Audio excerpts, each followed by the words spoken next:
Hey everyone. Thank you for listening. This is episode 1 of Certified Gold, a movie podcast. My name is David. And my name's TK. My name's Jared. I'm Spencer. And this is our first time ever trying this, so we're still working the kinks out. Might change the name at some point, but Certified Gold sounds pretty good right now. We're just a bunch of college students watching movies. We like talking about them. This feels very weird. Yeah, we're just here to talk about our favorite movies and organized formats, and we're really excited about this. Yeah, we figured our girlfriends and friends are too annoyed listening to us rant about movies after we watch them, so we'll just do it to an empty room with a microphone. And we'll just shut ourselves in a closet and start talking about movies. Honestly, yeah, it's going to be fun. I hope you like what you hear. Yeah. We're going to start with anything you guys have watched recently. Anything you want to talk about? I'm pretty excited for the Batman movie. It looks good. Yeah. Yeah, I wasn't really sure what to think, especially after the first trailer, and I could see it going either of two ways. Either it's one of the best Batman films we've ever gotten, or I could see it just being a load of pretentious garbage. Yeah. So yeah, when I first saw the teaser for it, I thought it could be pretty cool, but at the same time it was another Batman that we were getting. Yeah. Right. And I thought it was gonna be one of those movies that's super studio mandated or something like that, because WB likes their studio mandates. That's true. Correct me if I'm wrong, but I saw somewhere that it said that this movie's gonna be the same amount of time or runtime as Endgame. Yeah, Jared and I were actually talking about that, and according to Rotten Tomatoes, I think, broke the story that the movie's supposed to be 2 hours and 50 minutes long. Something and change. And I was looking at it, and that is the length of The Godfather. Yeah. Oh my god. Which is, yes. It is just reaching into scary territory. I did just see news, I don't know how real it was, but someone saying that they were screen testing a 4-hour version of the movie to some audiences. That's definitely not what we're getting. But I think they're just trying to figure out what to cut out, which is, even then, having a runtime of 2 hours and 50, that's they're having a hard time trying to figure out what to leave in and what to leave out. Because it looks like there's a lot of characters, a lot of stuff going on. But I like where it's starting in the Batman journey of him just starting out. And it is kind of cool to see a version of him, at least from the trailer, of a more mentally unstable Batman that is trying to find how to... Robert Pattinson actually just tweeted this. He was there's one of two ways you can think about Batman. His do not kill policy. It's either he wants to be morally just and give them the right punishment, or that he's trying to keep himself from killing people because he's just that unhinged. Yeah, and I think I like that idea, him being a little bit unhinged. Yeah, I feel a lot of the Batman that we've gotten in the past, they come off as these cool badass crime fighting superheroes. But we hardly ever get to see how mentally unstable and how crazy they really are, because the way it's portrayed to the audience, I feel we're supposed to just accept oh yeah, that makes sense. I would dress up as a bat if I was in his circumstances. If I had a bunch of money. Yeah. Yeah. Going back to the runtime, something I was talking to Jared about when he showed me the news about the movie was that I don't have an inherent problem with long movies, obviously. Some of my favorite movies ever are very long. But it's the fact that this is a reboot Batman movie, superhero movie that's introducing not only a new incarnation of the character, but also several different villains. Yeah. And it makes me worried that perhaps the runtime is really just due to bloat and too much going on at the same time, and trying to cram in all of these plot lines or characters. Because right now we have the Riddler, we have the Penguin, we have is it the Penguin Catwoman. Or is it Falcone? I thought he's in it too. Yeah. Oh. So there's a mob boss Falcone, and then there's Cobblepot or whatever Penguin's real name is, but he's a low level henchman right now. And I keep hearing rumors that the Joker's also going to be in it. But, oh gosh, the guy from Killing of a Sacred Deer, the little kid, that guy, I forget his name. He's a really good actor. But yeah, I keep hearing that he's going to be Joker.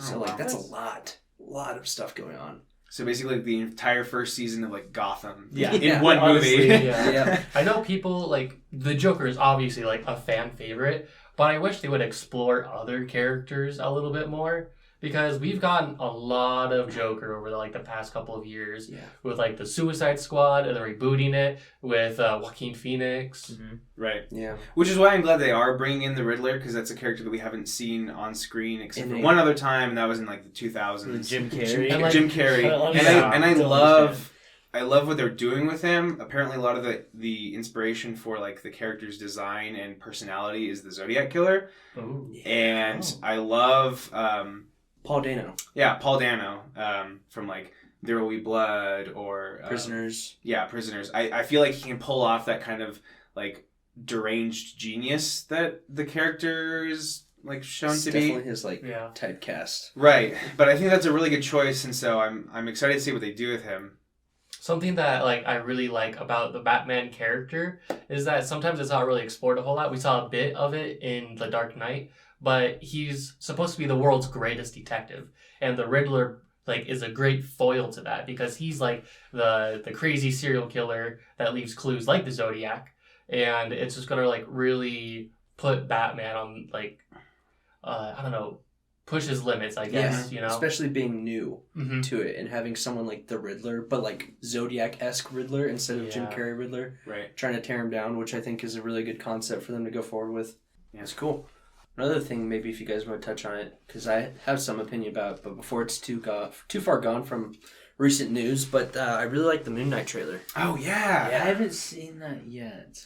Oh, man. Midnight trailer? Moon Knight. Moon Knight. Oh, so Moon it's a new Disney Plus show with Oscar Isaac and Ethan Hawke, and it looks very different from anything that Disney, especially Disney Marvel, but especially Disney Plus Marvel. Yeah. It looks way different from anything else that they've put out. So it looks a lot darker and more psychological. Okay.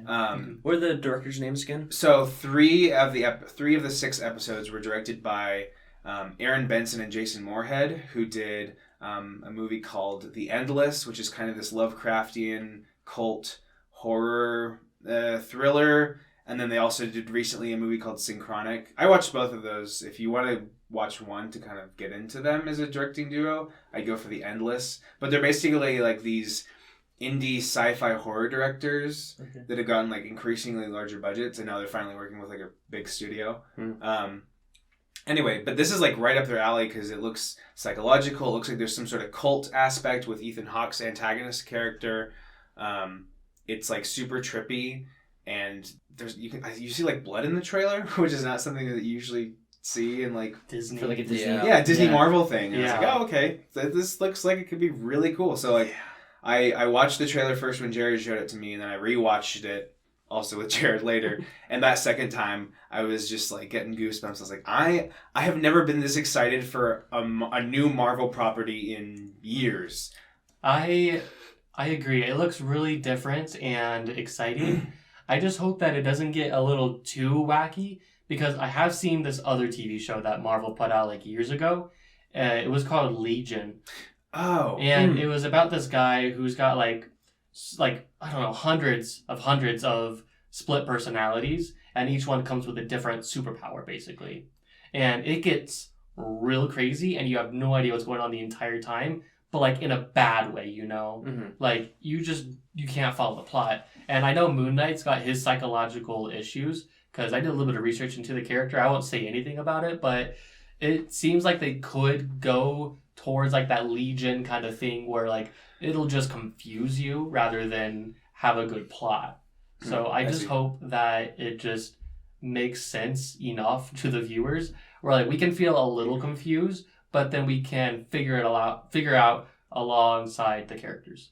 Yeah. Was Legion an X-Men spinoff? He's an X-Men spinoff. The character from the comics is the son of Professor X. So. Okay. I feel like I'm the comic book expert of the group. That's cool. Probably. Yeah. Before we get into the main topic of the podcast, did you guys watch anything else recently you want to talk about? Not that I can think of. Okay. No, we don't. Well, I asked this so I could talk about it. But me and David, we just watched The Last Duel by Ridley Scott. And kind of weird, he came out with 2 movies this past year, House of Gucci and The Last Duel. And everyone heard about House of Gucci, and I think it was genuinely because the studio pushed that more.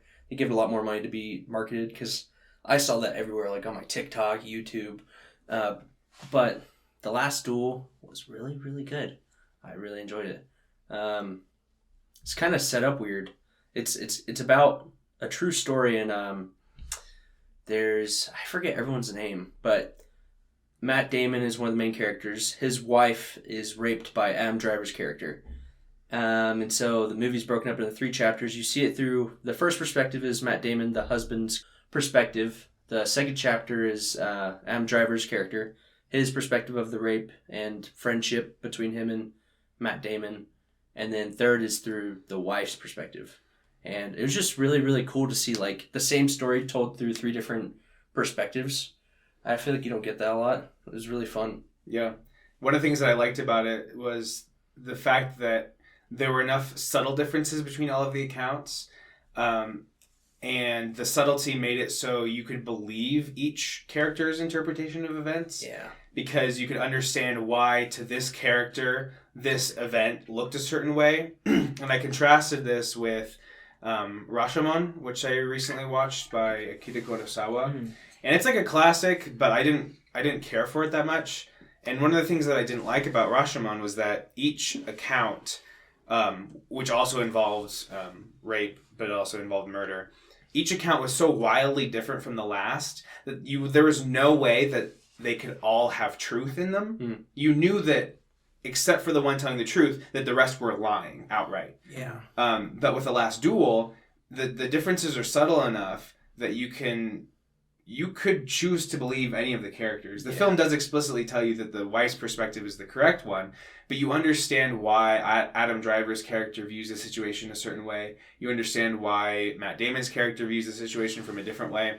And so it makes the truth a lot more ambiguous in the grand scheme of things, despite the fact that you as an audience are told which account is the most accurate. Yeah. It's really, I'm glad they did it in the order that they did with each character, because it gives you enough time with each of the 3 that you like how it unravels to the point where, like, I loved the wife's chapter because it just folds it all together so nicely. You're like, oh my gosh. Because the movie, it's a true story, but you start out where you see the duel about to happen. So you see like Matt Damon and Adam Driver getting ready with their armor, getting on their horses, about to duel in front of a bunch of people. And then the movie just goes in a flashback to show you why they're going to duel. You see the 3 chapters, then you have your opinion, and then we go back to the duel. And so it makes it from, like, at the beginning I was like, oh, why is it showing to me now? Like, about to see a duel? Like, is this whole movie going to be 2 hours of this fight? And then once we know everything, know the backstory, have our opinions, we come back to the duel, and it's just, like, the most intense, like, edge of your seat, like, oh my gosh, I want this person to win. I don't want this person to win.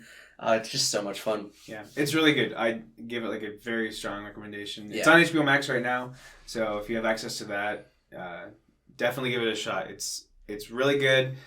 It definitely deserved to have more people watch it than actually did. I'm pretty sure it lost money, which is just so sad. I'll admit that I didn't watch it in theaters either. But we also had like a limited run. Exactly, because I had heard about it since before trailer dropped or anything, just knowing like, oh, Ridley Scott, this is happening. And I read the synopsis, added it on my Letterboxd watch list, and I was like, David, we need to watch it. It's out in theaters, but we could not find a theater near us at all playing it, which is really, really sad. So like, just kind of set up for a failure. And I wish I had known about this movie before I watch it, so I could have been like, hey, let's all watch The Last Duel, because it would have been a great podcast to talk about. But maybe we won't recommend it. I wish I did though. Sounds like a really good movie. I think I would want to watch it. It sounds really fascinating. Yeah. And the setup is like very unique and different from like the rest of cinema. Yeah. Oh, factual. And it's not something that's like so far-fetched. It's actually something very realistic. It's even applicable to nowadays. Yeah. You know? Yeah. And I think for Ridley Scott to have come up with this idea to make it based off a true story. Yeah. It'd be very interesting to watch. And seeing how you guys recommend it, give it high scores, that's definitely on my watch list. Yeah. Cool. So, cool. Anything else? No. All right. Well, this week we all watched a movie. Spencer, you recommended it to us. You want to talk a little bit about what you suggested and why? Yeah. So I suggested that we all watch Finding Neverland. It's kind of like I feel like it's a very unknown movie. It came out years ago, 2004, I believe, and it's starring Johnny Depp. And basically, the premise of the story, so it's about the man who wrote about Peter Pan and Neverland, and how he came up with the story that he did, and the meaning behind it. And I really liked it because there's like bits and pieces throughout the entire film about like how he sees the world a little differently, a little exaggerated, and as like I feel like I'm a bit of a creative mind myself, and I like kind of related to that personally because I feel like my head is like always in the clouds, and I can like definitely relate to like him struggling with having his head in the clouds, and everybody else is like on Earth and is like, what's wrong with you? You know, why aren't you like, you know, here and here and now, and why is like having fun so much important to you when, you know, real things need to be done. So what did you guys think about it? I really liked it because of, you know, the creative aspect and myself being a writer. So I did like the film. I am, of course, one that didn't know about this. So when I found out it was made in 2004 and had Johnny Depp in it, I was very surprised, especially when I heard that he had like a UK accent. I didn't know that he could. I didn't know he could pull that off, and it was still kind of a bit iffy on most parts of the movie, but I thoroughly enjoyed it. But going on to what you're saying with him having a creative mind, when you see in the beginning where he's like tapping his cane, you know, because he's the playwright, he's wanting everyone to anticipate and actually like just get lost in this world of his. Mm-hmm. You can see that they start yawning. He's like, oh no, I haven't fully grasped their attention. Mm-hmm. You know, it's just like what any other director or screenwriter would do. They want to grab everyone's attention so they can actually understand what they're trying to portray. I thought that was kind of a cool thing, especially when it starts raining. Yeah, when it rains onto the crowd. Yeah, I thought that was kind of interesting. I was like, oh, okay. Cool. Yeah, those are like the bits and pieces I was talking about, where like it's like showing an exaggerated version of the world around him, but it's through his eyes and how he sees things. Right. Yeah, one part I really liked though was it was interesting seeing him and his wife live in different rooms. Oh, you know? I was like, what is this? Yeah, from the get-go, it seemed like they didn't like each other. Oh, yeah. Facts. Like, their chemistry did not work at all. Right. That was one thing that I wasn't really sure about was I think the audience is kind of supposed to feel for him and, like, the fact that he's kind of fallen out of love with his wife. But because they just kind of start like that, I never really felt like I was, like, very invested in that relationship. Oh, yeah. Facts. And again, I don't know if that's intentional or not, because it very well could be. It could just be showing this is the status quo of this character. He's just... in this loveless marriage. Right. And that might be what the director was aiming towards. Like, weren't supposed to focus on that too much, but rather his own imagination. That's true. Like, as you say it now, like, it does give a little exposition later in the movie about, like, they're, like, talking about how they were once in love when they were both kind of bit of creative minds, but he continued with his creativity and she got a little bit more grounded in reality, and it kind of split them apart. But I feel like just the exposition didn't do it completely, you know, have us sold on the relationship. Mm-hmm. I feel like maybe a flashback could have been necessary and help us sell the narrative a bit more. Because when you get later in the movie and you see, it's kind of a big deal. Well, they try to make it a big deal that, like, she leaves him and he kind of decides to keep helping out this other family where he meets these boys. But when she does end up leaving him, it doesn't feel like anything because from the get-go, you don't think anything of the relationship being significant. Yeah. So, like, if that's what the director is going for, that's fine. But it was just, it kind of felt like it was making you think, oh, isn't this a big deal? Like, look, her room's empty. She left. It's like, yeah, this is her room, and he lived in the other room from the beginning. I don't know. And then when they see each other again later, I don't know. It just didn't have any good... chemistry between them. Or payoff too when they like see each other again. But like you were saying, I didn't write any notes down watching this. I just had like general thoughts. But I'm glad you talked about getting to look into his mind because I wasn't thinking too much about that when I was coming into this. But I think that is a good point that they do try to envelop you in this character that's like has such a creative mind and all he wants to do is for everyone else to feel and experience what he experiences. And when he can't like express that in a way that people understand, it's frustrating. And so he's just this like driven, chaotic mind that's always trying to get everyone to to lighten up and be creative like him and like see his world. Mm-hmm. And yeah, you're right. Like right at the beginning of the movie, it shows that pretty well of him being like, oh, come on, like these people don't understand me. And I feel like he's a very misunderstood character, even I guess by his estranged wife from the beginning. But no one really gets him except for a few young boys and Kate Winslet.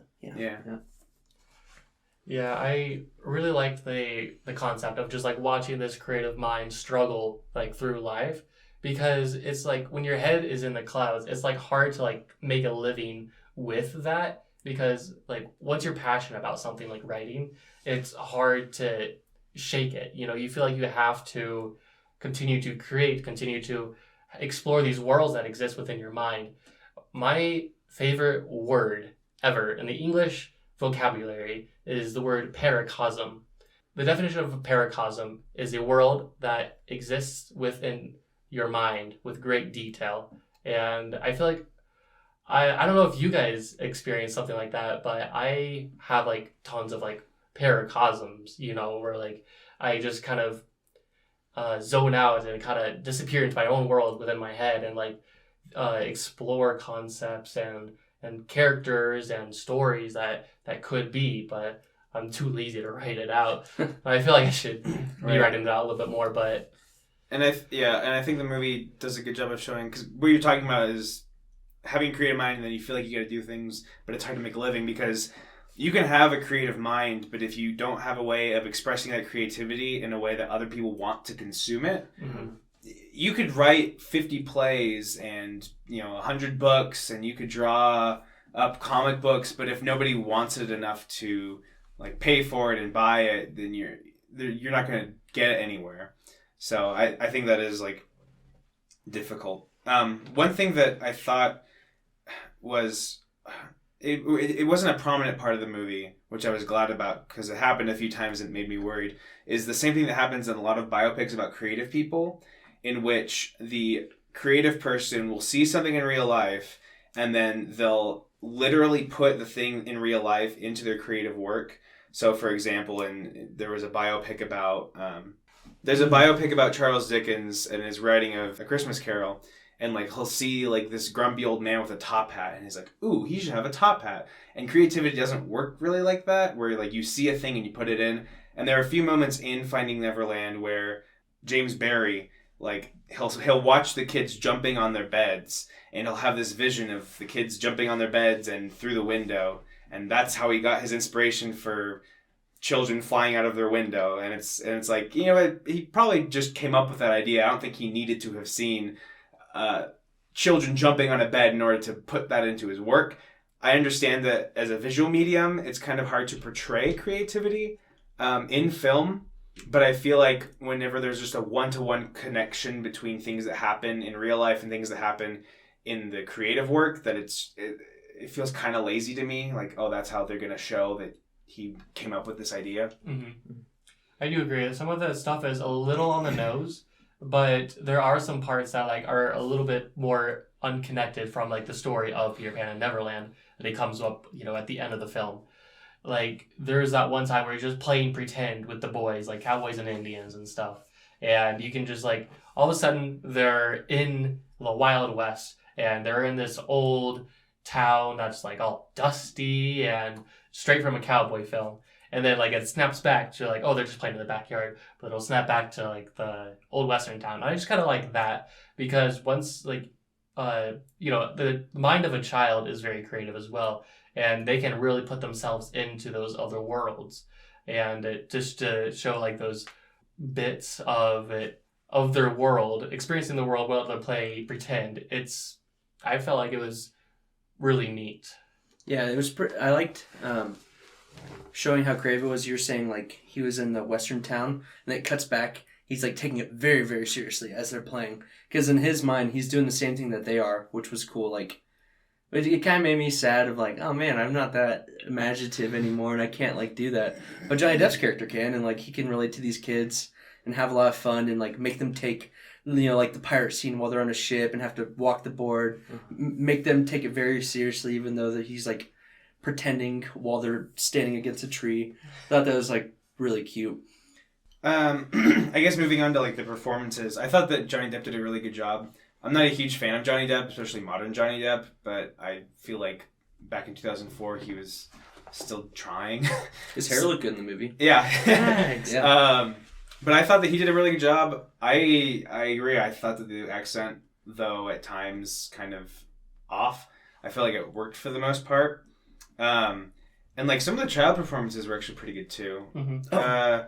There was one part where the child actor for Michael, like the youngest kid, he has to like give an entire like 2 or 3 lines like by himself, and it's a little. That was really painful. Yeah. I still remember that. Yeah. Wait, what part are we talking about? Oh man. It was when he's bringing them to go watch Peter's play. And he's like, come into the forest. We have something to show you. Okay, and so that's what I was thinking of. Yeah. Okay. And it's just really Come bad. into the forest. Yeah. We have something to show you. You will like it. Yeah. So that was kind of iffy. Also, something I didn't mention earlier while we were talking with the wife was I didn't think that the wife, who's played by Kate Winslet. Oh, the one. Radha Mitchell. Yeah. I don't know if I'm pronouncing that right. But I felt like her performance was very wooden. On the one hand, she's supposed to come off as being more aloof from him emotionally, but even like her scenes where she's interacting with other people, she just feels very flat. I didn't really like it, which I think contributed to the fact that I didn't really care about their relationship because I didn't feel like she was a real person. Yeah, because the first time we like get to see her talk, I was trying to. It's like a dinner scene where Johnny Depp's like, "Oh, I met some kids in a park today." And it happens to be Kate Winslet's character, and she happens to know who that is. Mm-hmm. I was trying to gauge what reaction she was giving, because at first it seemed like she was like kind of being petty and was like, "Oh, you met the widow," but then she was like, "Bring them over for dinner. That would be fun." And I'm like, "Is she trying to be mean right now, or is she trying to be inviting to them?" Right. I couldn't tell at first. I was like, I don't know. Right off the bat, I was like, "What is this wife doing?" With movies that take place in older times, I feel like people were a little bit more hesitant to show emotion in general. And to me, that just kind of came off like she's like, more of the serious type. And, you're not supposed to really be emotional over these kind of things. And you're supposed to really kind of hide it and like swallow it up and not really have like a big response to many things. Yeah. And so I feel like it was kind of a mix of both, the way she did react to like having like the family over. She was a little bit like, it's like a little bit jealous in the beginning. It's like, oh, you met the widow. But then she realized that like the mother of the widow is very wealthy and we can have like a social contact with her. And so that's kind of when she switched.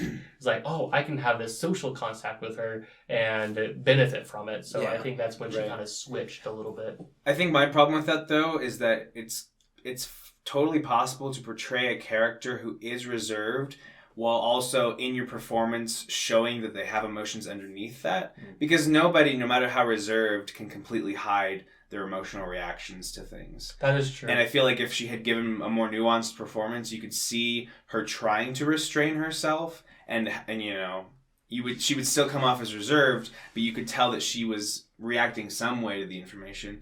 And I think that that's the case, especially because in that later scene where she talks to James about, oh, you promised that you'd show me Neverland, and she kind of has an emotional breakthrough with him, and she kind of confesses why she's been feeling bad this whole time. Even then, I feel like she wasn't really emoting a lot, even though in the story the character is emoting, and she's trying to explain to James why she thinks that their relationship is falling apart. And I still didn't get that emotional connection with her, which is again why I think I agree with Jared when he said earlier that when she ends up leaving, I don't really feel anything because I don't feel like it was a person with real emotions or real human connections with other people. Yeah. But I thought the rest of the performances were really good. Kate Winslet is a solid actress. She gave a good performance. What's that little kid actor's name? Peter? He probably did the best. He does stuff now. Peter? No, Peter? Yeah, the Peter actor. Freddie Highmore. Okay. He's in a lot of stuff. Yeah, he's in a lot of stuff He's in now. The Good Doctor, I think. He's all grown up. It was weird. I was like, really? I've seen this kid. Yeah. He's the main character of The Good I Doctor. didn't realize that was him. Yeah, right? Yeah, it makes sense because he was a good little kid actor throughout. He gave the best like crying performances and stuff. Oh, yeah. I will say though, there were sometimes they wrote some really weird reactions for him to perform. Yeah. It was like, wait, why is he mad right now? Right, yeah. Yeah, I was like, I think it was after, spoiler alert, Kate Winslet's Spoilers, character. everyone. Yeah. Yes, Okay, okay. I'm thinking the same Spoiler thing. alert, everyone. Yeah. If you want to watch Finding Neverland, maybe skip a little bit of this podcast. Kate Winslet's character dies. But when she dies, the character, Peter's actor, like, gets mad at Johnny Depp and, like, starts just freaking out on him. Yeah. Right? Which didn't feel like a real kid reaction to something like that. That happened a couple times, but that was the one that I remembered the most. Just like, why is he mad right now? And, like, having to deal with this kid throwing a temper tantrum during a funeral. Because, kids' emotional reactions to things can be pretty spontaneous and unexplainable. But I think part of the problem is that it didn't feel natural for Peter to be doing these things. Mm-hmm. Yeah. We had never seen that this is how he reacts to trauma or anything. When he just spontaneously begins to act out, it feels very out of place. Yeah, when after the funeral, when he just yells at James and then runs away, it feels like it comes out of nowhere. And that's also a weird spot because it feels like structurally we've reached the resolution already. Yeah. And so when suddenly there's more conflict between Peter and James, it feels just very odd and misplaced, and it's something that's resolved very quickly anyway. Yeah. And so I think that adds to the fact that it just feels very contrived a little bit. Yeah. And there are a few other moments that I felt are a little contrived. When the boys show up at the rehearsal, and then one of the boys gets like put in the harness to get like hoisted up, and they just happen to be messing around, and then one of the kids just happens to be pulling on the rope, and then it means that the stagehand has to go chase him, and then he falls down and breaks his arm, which is what leads them to go to the hospital where she finds out that she's dying anyway. It's like, okay, that was you needed him to get hurt, so we'll have them just show up and get injured somehow. There were just a few moments like that were like, okay, I see why you put this scene in, but you could have done it in a way that felt a little bit more integral to the story or less contrived, I think. Mm-hmm. Okay. The thing about that, though, is that I feel like it is based off of a true story. So, like, it's possible that that did happen. Like, those were the circumstances that actually happened to injure the child. But I can see where you're coming from, because from a story perspective, it does feel a little off for that to happen. And there are some things that feel a little weird that may not fit into a narrative that, can play out real nicely, but sometimes things in real life will play out weirdly. Yeah. I guess I haven't looked into how much this story is true. Yeah, But having watched enough like other movies that are based on true stories, I guess depending on the event, like if you watch Zodiac, that's pretty accurate because it's based on events that we have very clear documentation for because it was illegal stuff. Mm-hmm. But like with biopics, usually there's a lot of creative liberty taken. So I'm fully willing to admit that I'm wrong and that maybe everything happened exactly the way that it's portrayed. But I feel like up to 50% of the movie is like artistic license and just connecting dots of things that we know did happen. Like maybe we only know that he had a relationship with the family and that she died. Maybe we don't know anything else about it. Again, I haven't really looked into it, but that's true. Pretty admirable of him to never cheat on his wife with this Kate Winslet character. I totally expected them to have some me sort too. of affair. I was like, oh wow, Johnny Depp's like a pretty lawful good man. Won't go for Kate Winslet. I would have. Definitely glad he didn't, because I feel like I see too much of that in like media nowadays. Just adultery and stuff like that. Right, and I think this is more aimed towards like a family-friendly type of film. Oh, yeah. Yeah, So, it makes sense. This is a very much... I mean, it makes sense that you're making a biopic about the creator of Peter Pan, which is like made for children, hence like the scene at the end with all the orphans showing up. He gets with Peter's mom. Right, yeah. You kind of want it to be aimed towards families. And for like a feel-good family movie, I feel like this is pretty good. As for like the technical aspects, so this is directed by Mark Forster, who also directed recently the Christopher Robin live-action movie with Ewan McGregor. He directed Stranger Than Fiction, but he directed World War Z. And then the one that I kind of latched onto is he directed Quantum of Solace, the sequel to Casino Royale. And one of the things that movie has going against it, Quantum of Solace, is its editing. its editing is very like fast-paced and choppy and frenetic, and it's often very hard to understand what's going on like spatially. And I looked it up, and Finding Neverland, not only does it have Mark Forster as the director, but it has the same editor as Quantum of Solace. And so one of the things that I first noticed about the movie is how some of the editing feels kind of off. It breaks the 180-degree rule like within the first like 10 minutes. What's that? So the 180-degree rule is, so let's say you have like a two shot of like people talking. You want to keep the camera on this half of this imaginary line, so you can look at it this way and this way and this way and this way, but you don't ever want to just suddenly like go to the other side of of that line. Obviously, it's a rule that you can break if you know what you're doing. But there's like a part where Michael's hiding underneath James's park bench, and the camera is suddenly like behind the bench, and then it's in front of the bench again, and then it's over here, and then you're looking at his face from this direction, and I started noticing that. And again, you can break the 180-degree rule, that's fine, but the fact that like I kept noticing that it was doing that felt kind of weird. A lot of the scenes are really short, particularly the dinner scene, which is the one and only time that Kate Winslet's character gets to interact with his wife. With James's wife. And so it's just very odd that since that seems to be like the core motivation for her leaving him, and I don't know, I feel like there could have been a lot of drama in this dinner scene that lasts like 30 seconds ish. Well, I think also with like that dinner scene, it also has to do with the what happens after, like post dinner, with the mom when the wife is talking to James and the grandmother is talking to Kate Winslet, and they're both pretty much saying the same thing about status and priorities. You know, that's true. I just feel like that after scene, because that after scene is really important because that's when everyone finally vocalizes what they've been feeling the whole time during the dinner. But if we had seen what motivated those characters to form those opinions of the other ones more, then I feel like the conversations that they have after would have made more sense and felt more impactful because you can see why they're coming to these conclusions, other than the fact that Johnny Depp puts a spoon on his nose. There's some really odd effects or transitions or like camera movements. There's one part where I can't remember exactly the context, but I think James is like leaving the house and his wife is in her room, and the camera goes like underneath the closed door and like into the room. Oh yeah. And it felt very weird because the movie hadn't been doing that kind of thing before. Okay. And suddenly we're doing these whooshing CG cameras underneath doors and stuff. And then later, during the play of Peter Pan, Jared got mad at me because he saw me write this down on my phone, I guess, immediately after it happened.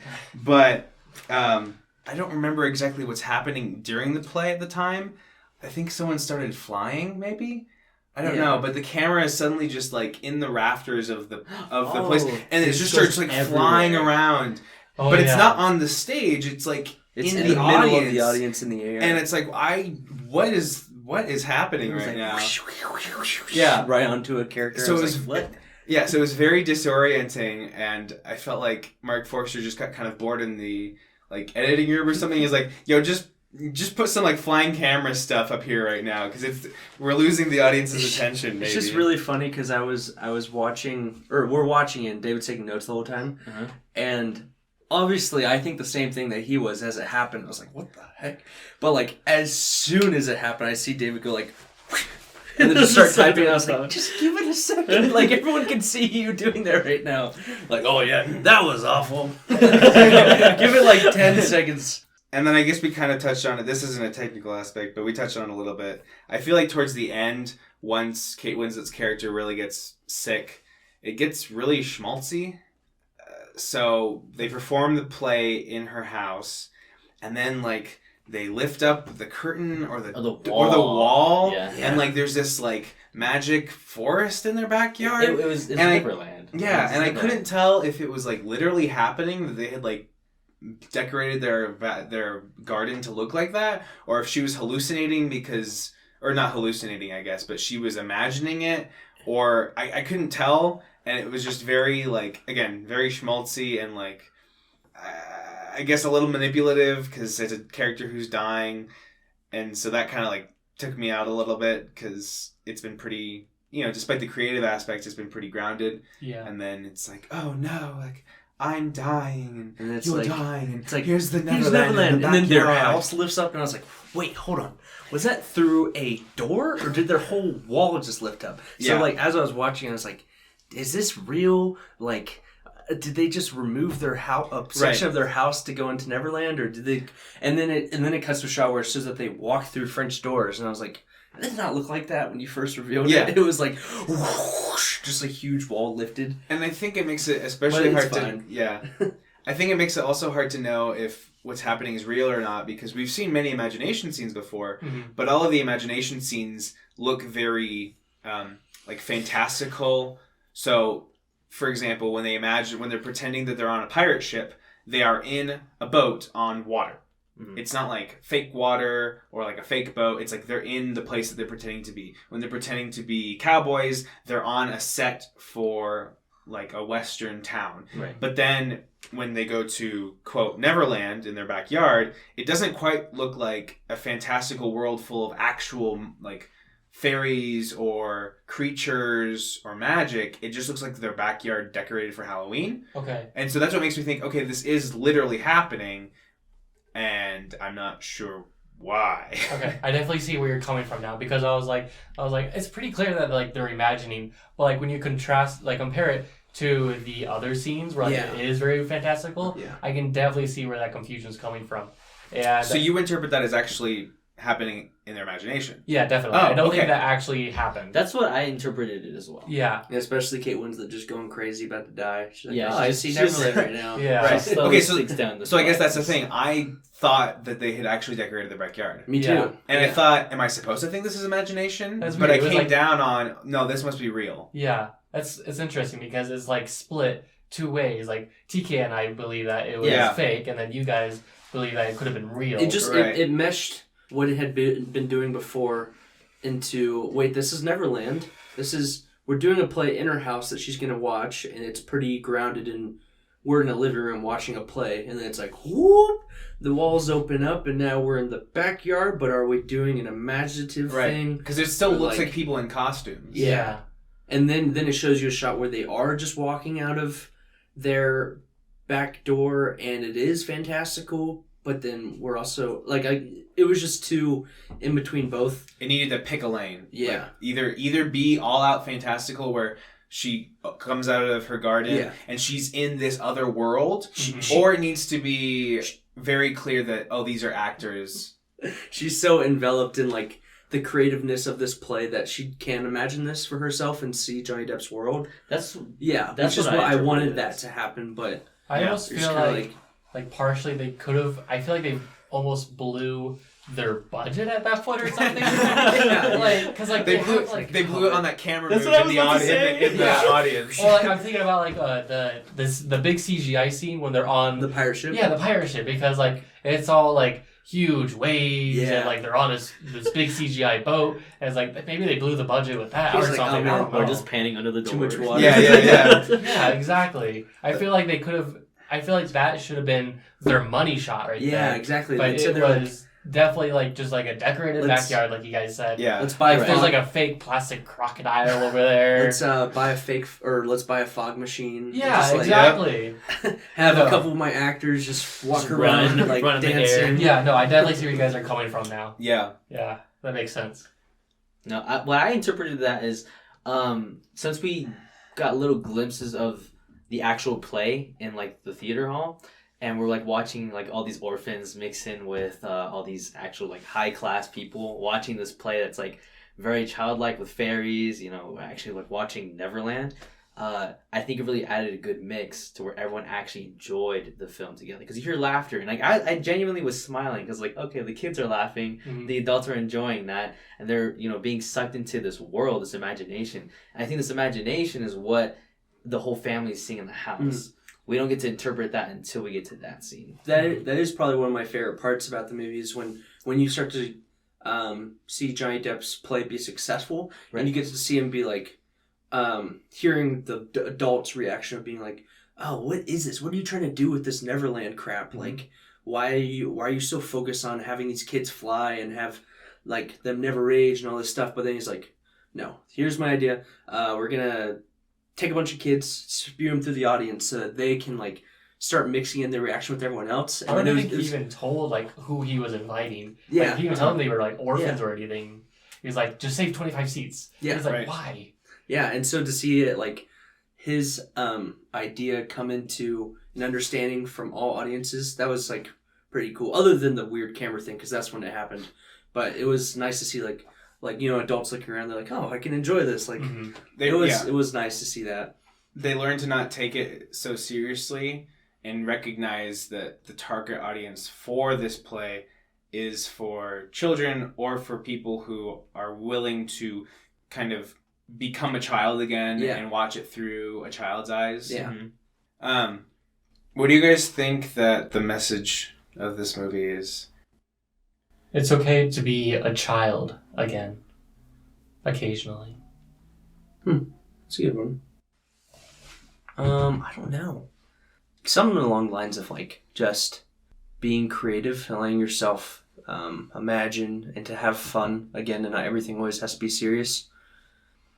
Because you get a lot of contrasts of like Johnny Depp not spending his time other than being a kid, and then going into adult life, and then still being a kid, and so it's just like that was constantly happening over and over. That's what I got from it. Okay. Yeah, I think pretty much what Jared said, honestly, because we experience that a lot of bad stuff in life. You know, life sucks a lot, and we see that a lot through Peter's eyes, especially after losing his father and then end up losing his dad. But with the help of is it James? James. Yeah, with James or Johnny Depp, he helps him like find a creative, I guess, escape. You know, finding his own Neverland. Especially like near the end when he's talking to him, it's like, you can find your mom in Neverland. You just have to use your imagination, and she's always there. Oh, through like these pages you write. And I thought that was kind of really cool. You know, it's a good message or a good lesson. That's interesting, because I agree that the movie is a lot about that. So I guess I kind of want to take that and figure out how it ties into what I noticed. Characters throughout the entire film are always talking about how they don't have time for, and then something. And it's not just like one or two times. Characters say this like from the beginning of the movie to like the very end when like they're saying, oh, I don't have time for this or I don't have time for that. I'm trying to see if I can remember a specific line. They talk a lot about that. And then there's a part where Johnny Depp talks to Kate Winslet about something about how you shouldn't send boys to bed so early because when they wake up they'll be a day older. Oh yeah. And so a lot of the movie has to do with like time and like the fact that time is always ticking, and they bring that up later with the ticking of the clock in the crocodile's mouth. And I think the old lady mentions that after her husband's died. The old lady that's that just watched the play, she talks about the ticking of the crocodile's clock. And so there seems to be this like element of like the futility of, or I guess not futility, but the inevitability of time and how it's always going to be marching forward. So I'm just trying to connect that with the ideas that you guys gleaned from the movie and see why they would reference not having time for things so frequently. Can you guys think of like a connection between those? I think I can, because like once you brought up that they say they don't have time for things, I immediately thought of like some examples about that. The widow's character, she says that she just doesn't have time to be sick. You know, she's got too much to do. She's got to fix her boy's pants and kind of stuff like that. And then there's also the mother of the widow who says that like her daughter doesn't have time to goof off with James. I think it was trying to tie both of those ideas together of like the message being we need to just slow down and enjoy things and to let ourselves be kids with like the Neverland play. And to be a little bit more like Johnny Depp's character, even if his was excessive at times through the lens of other adults. But I think it was just trying to shove down our throat, like, slow down. Like, yeah, we don't have a lot of time, but take that time to be creative and to have fun and enjoy yourself while you have it, in contrast to Kate Winslet's character dying so soon. If, like, she didn't have enough time. Yeah, that just would make sense to me. And especially with the Neverland play, Johnny Depp's character, including that in his play of like, I don't want us to ever grow up. I want everyone to be kind of like me because I live in a world where the people my age aren't as creative and have fun, but I can relate to these people. But like, man, I wish we don't ever grow up because we all kind of lose our lightheartedness Mhm. and creativity. That's another good point, because as you were saying that, it reminded me of like the after party after the play and stuff, and the adults find like the child Peter, who James basing him off of, and they're like, look, it's Peter Pan, and he's like, but I'm not Peter Pan, and he points to James, and he's like, he is, and I was like, oh wow, because James is the one, he's the boy that never grows up, because he's always imagining, he's always being childish, and he's always just, he's got all these childish and childlike personality traits and characteristics. Right. And I feel like that's another thing about time. You know, it's like he didn't spend the time to grow up really. There is a point of the movie though where he does mention where like the boy James was gone after I think it was his mother died or something like that, or his brother. No, it was his brother. His brother died. His brother died, and then he dressed up as his brother to his mother, and that's the first time she ever looked at him. And he says that was the time that the boy James died, and he went off to Neverland. Mm. Oh, That's what I was gonna bring up, but I didn't want to interrupt you guys. Your you're thoughts. good. I totally you go forgot ahead. about that. I guess it does also contrast with not Peter Pan, but the real Peter. James talks about how Peter was a child who was forced to grow up too quickly. Mm-hmm. Because at the beginning, when James is putting on the play for the family, Peter is the one who is not really interested in the play, and he can't imagine that James's dog is a bear, and doesn't seem to really want to either. He seems to have taken the death of their father worse than the other boys in the family, and so when Kate Winslet's character dies, he also takes it like the hardest, because it feels like James wrote Peter Pan and based the character and named Peter Pan after Peter because he wanted Peter to become like his fictional counterpart and not worry so much about having to grow up so quickly. Mm-hmm. And so Peter Pan more closely reflects James because James has accepted his inner child, whereas Peter in real life has kind of already abandoned his childhood. Mm-hmm. So I guess that makes sense, but I like listening to your guys' point of view on that. Cool. Well, do you guys have any other thoughts before we jump into the next little part to end it? I think that's pretty much everything. I liked it. It was pretty good. Ratings? What would you guys give it? On a scale of what? However you Kind rate of like movies. Letterboxd, yeah. So I gave it like a 3 out of 5. I thought it was a warm feeling movie. And I genuinely smiled. I really liked some of the parts. Like, for example, like the play, while the kids are laughing. I really liked that part. I got lost into the film. And I really... Kate Winslet, I feel like every movie I've seen her, she either dies or gets close to dying. Yeah, So, I haven't seen her enough. I don't know. Okay. But yeah, I really liked it. 3 out of 5 for me.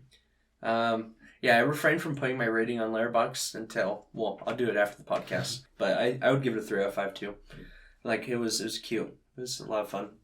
Yeah, I liked it a lot too, obviously, because I'm the one that recommended it. Yeah. And I feel like I definitely see like some of the shortcomings that the movie had that you guys have pointed out to me today, and I can definitely see those. But I still really do like the movie, and I feel like I would give it like a 3.5 out of 5. Yeah. Like it's really good. It's got its flaws definitely, but I feel like I personally relate to it a lot. So Yeah, I think I give it a little bit of a. I think higher when it rating. comes to this podcast and just our opinions in general, Mhm.